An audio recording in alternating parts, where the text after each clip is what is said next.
ഇനി ഈവിളയോ കണ്ണേറോ കിട്ടിയാലും കുഴപ്പമില്ല, പൊങ്കാലയാണ് കിട്ടുന്നതെങ്കിലും കുഴപ്പമില്ല. ഈ യാത്രയിൽ കണ്ടതും കിട്ടിയതുമായിട്ടുള്ള കാര്യങ്ങൾ പറഞ്ഞിരിക്കും. ബാംഗ്ലൂരിൽ നിന്നും 550 പരം കിലോമീറ്റർ ഉണ്ട് ഇന്ന് യാത്ര ചെയ്യാൻ. 3 സംസ്ഥാനങ്ങൾ പിന്നിട്ട് വൈകിട്ടോടെ എത്തുമെന്നാണ് പ്രതീക്ഷിക്കുന്നത്. ഓൺലൈനിൽ നിന്നും ബ്രേക്ക്ഫാസ്റ്റ് വാങ്ങി കഴിച്ചു. 469 രൂപയാണ് ബ്രേക്ക്ഫാസ്റ്റിന് ചെലവായി വന്നത്. ഈ യാത്രയിൽ ഇതുവരെ ഞങ്ങൾക്ക് ചെലവായ തുകയാണ് സ്ക്രീനിൽ കാണിച്ചിട്ടുള്ളത്. ബ്രേക്ക്ഫാസ്റ്റും കഴിച്ച് ലഗേജ് എല്ലാം എടുത്ത് വണ്ടിയിലാക്കി 9 മണിയോടെ യാത്ര തുടങ്ങി. ബാംഗ്ലൂരിലെ ട്രാഫിക്കിൽ കിടന്ന അത്യാവശ്യം നല്ല സമയം വേസ്റ്റ് ആവുന്നുണ്ട്. 10:30 കർണാടകയിൽ നിന്നും തമിഴ്നാട്ടിലേക്ക് കയറി. 10:45 കഴിഞ്ഞതോടെ വണ്ടി സൈഡാക്കി വണ്ടിയുടെ ട്രിപ്പ് മീറ്ററും ആവറേജ് മൈലേജ് മീറ്ററും റീസെറ്റ് ചെയ്തു. ഹൈവേയിൽ കാറിന് എത്ര കിലോമീറ്റർ മൈലേജ് കിട്ടുന്നുണ്ടെന്ന് അറിയുകയാണ് ഉദ്ദേശം. വിശാലമായി കണ്ണെത്താ ദൂരത്ത് മനോഹരമായി കിടക്കുന്ന ഹൈവേ. പുറത്ത് നല്ല ചൂടുണ്ട്. ഹൈവേ യാത്രയാണെങ്കിലും ഒട്ടും മുഷിപ്പ് തോന്നാത്ത കാഴ്ചകളാണ് എവിടെ നോക്കിയാലും. മനോഹരമായ കൃഷിയിടങ്ങൾ, പൂപ്പാടങ്ങൾ, ഗ്രാമീണ കാഴ്ചകൾ, ഇതെല്ലാം ഹൈവേ യാത്രയിൽ നമുക്ക് കാണാൻ സാധിക്കും. 1 മണി അടുത്തതോടെ ലഞ്ച് കഴിക്കാനായി വഴിയരികിൽ കണ്ട ഒരു കടയുടെ മുമ്പിൽ വണ്ടി ഒതുക്കി. 678 രൂപയാണ് ലഞ്ചിന് ചെലവായത്. തമിഴ്നാട്ടിൽ ഗ്രാമീണ ഹോട്ടലുകൾ ഒഴികെ മറ്റെല്ലാ ഹോട്ടലുകളിലും അത്യാവശ്യം ഫുഡിന് നല്ല റേറ്റ് ഉണ്ട്. ഫുഡ് കഴിച്ചിറങ്ങിയപ്പോഴാണ് ഇങ്ങനൊരു ടോയ് ഷോപ്പ് കണ്ടത്. വെങ്കിട്ട് ഉറക്കമായിരുന്നെങ്കിലും വെറുതെ ഒന്ന് കയറി എന്തൊക്കെയോ കുറച്ച് ടോയ്സ് വാങ്ങി. ടോയ്സും വാങ്ങി തിരിച്ച് യാത്ര തുടങ്ങിയപ്പോഴാണ് കടയിലിരുന്ന ഒരു മ്യൂസിക് പ്ലെയർ നീതുവിന് ഇഷ്ടപ്പെട്ടായിരുന്നെന്ന് പറഞ്ഞത്. ഓടിപ്പോയി വാങ്ങി വരാനെന്ന് പറഞ്ഞ് തിരിച്ചുവിട്ടു. റേഡിയോയും വാങ്ങി വരുന്ന വരവാണിത്. ഇപ്പോ ഒരു ആശ്വാസമുണ്ട്. നീതുവിന്റെ 2000 രൂപ കളയിച്ചപ്പോൾ ഒരു ചെറിയ സുഖം. അല്ലെങ്കിൽ ഞങ്ങൾ തമ്മിലുള്ള ഇരിപ്പുവശം അങ്ങനെയാണ്. എന്റെ കയ്യിലുള്ള പൈസ എന്ന് പറഞ്ഞാൽ അത് നീതുവിന്റെയും കൂടെയാണ്. നീതുവിന്റെ കയ്യിലുള്ള പൈസ എന്ന് പറഞ്ഞാൽ അത് നീതുവിന്റെ മാത്രമാണ്.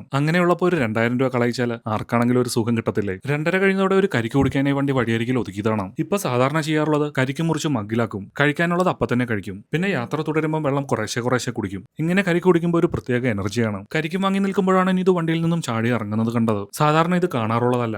നോക്കിയപ്പോൾ നേരെ പോകുന്നത് കൽവിഗ്രഹങ്ങൾ വിൽക്കുന്ന ഒരു കടയിലേക്കാണ്. ഇതിന് ഇതും എനിക്ക് വാങ്ങിച്ചു തന്ന ഗിഫ്റ്റാണ്. കുബേര ഗണപതിയാണ്. 150 രൂപ. പകരം ഞാൻ വാങ്ങിച്ചു നൽകേണ്ടി വന്നത് കല്ലിൽ കൊത്തിയ ഗണപതിയാണ്. 850 രൂപ. ചെറിയ ഇരയിട്ട് വലിയ മീനിനെ പിടിക്കുകയെന്ന് കേട്ടിട്ടില്ലേ? അത്ര ഇപ്പൊ ഇവിടെ നടന്നുള്ളൂ. അല്പസമയത്തെ വിശ്രമത്തിന് ശേഷം യാത്ര തുടർന്നു. 4:30 ആകാറായതോടെ പ്രധാന ഹൈവേ വിട്ട് വേറെ ഏതോ ചെറിയ വഴിയിലേക്ക് കടന്നു. മാപ്പ് തിരിച്ചുവിട്ടതാണ്. മനോഹരമായ ഗ്രാമീണ കാഴ്ചകളാണ് ഈ വഴിയിലൂടെയുള്ള യാത്ര ഞങ്ങൾക്ക് സമ്മാനിച്ചത്. സിനിമകളിലൊക്കെ കണ്ടിട്ടുള്ളതുപോലെയുള്ള കൊച്ചു വീടുകൾ, നല്ല വൃത്തിയുള്ള മനോഹരമായ ഗ്രാമം. ഗ്രാമത്തിന്റെ ഒരു സൈഡ് കൃഷിയിടങ്ങളാണ്. തറകെട്ടിയ മരച്ചുവട്ടിൽ വിശ്രമിക്കുന്ന ഗ്രാമീണർ. എത്ര മനോഹരമാണ് ഈ കാഴ്ചകളെല്ലാം എന്ന് പറഞ്ഞറിയിക്കാൻ സാധിക്കില്ല. അല്പസമയം ഗ്രാമീണ കാഴ്ചകളും കണ്ടുനിന്നതിന് ശേഷം ഞങ്ങൾ യാത്ര തുടർന്നു. പോകുന്ന വഴികളിലെല്ലാം മനോഹരമായ കാഴ്ചകളായിരുന്നു. 5 മണി കഴിഞ്ഞതോടെ വീണ്ടും ഹൈവേയിലേക്ക് കടന്നു. 5:30 ചായ കുടിക്കാനായി വീണ്ടും ഒരു സ്റ്റോപ്പ് എടുത്തു. ശേഷം വീണ്ടും യാത്ര. വഴിയരികിൽ കണ്ടതാണ്. തെങ്ങിന്റെ കൂമ്പ് വെട്ടിയതാണ് ഇവിടെ വിൽക്കാൻ വെച്ചിരിക്കുന്നത്. 1/2 കിലോയ്ക്ക് 100 രൂപ മാത്രം. ഒന്നും നോക്കിയില്ല, വാങ്ങിച്ചു. 7 മണിയോടെ കോയമ്പത്തൂർ അടുക്കാറായിരിക്കുന്നു. 7:45 തമിഴ്നാട്ടിൽ നിന്നും കേരളത്തിലേക്ക് കടന്നിരിക്കുന്നു. 9 മണിയോടെ തൃശൂർ ജില്ലയിലെ പട്ടിക്കാട് എന്ന് പറഞ്ഞ സ്ഥലത്ത് വണ്ടി ഒതുക്കി. ഇതുവരെ വണ്ടിക്ക് കിട്ടിയ മൈലേജ് നോക്കാനാണ് വണ്ടി ഒതുക്കിയത്. ട്രിപ്പ് റീസെറ്റ് ചെയ്തതിനു ശേഷം 412 കിലോമീറ്റർ ഓടിയിരിക്കുന്നു. 412 കിലോമീറ്റർ ഓടിയപ്പോൾ ഹൈവേയിൽ കിട്ടിയ മൈലേജ് ആവട്ടെ 32 കിലോമീറ്റർ പെർ ലിറ്റർ.